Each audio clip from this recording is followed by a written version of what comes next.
পারিবারিক পুষ্টি চাহিদা মেটাতে মাত্র 2 শতক জমির পরে করা হয়েছে বিভিন্ন জাতের শাক, সবজি ও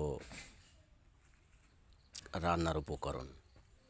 যেমন এখানে বেগুন আছে, তারপর মরিচ আছে। দেখেন মাত্র একটি গাছে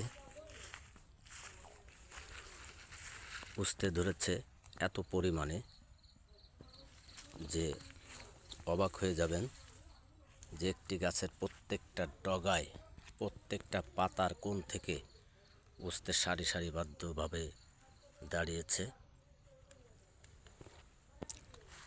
এছাড়া রয়েছে পারিবারিক পুষ্টি বাগানে, যেমন ওই যে মালটা গাছ দেখতে পাচ্ছেন, কমলা গাছ, আখ, এছাড়া কিছু ভেষজ গাছও লাগানো হয়েছে, যেমন অ্যালোভেরা আছে, তারপর উলট কম্বল আছে। এখানে দেখতে পাচ্ছেন কালো মেঘ গাছ, এটা কালো মেঘ। এছাড়াও বিভিন্ন রকমের ভেষজ উদ্ভিদও আছে।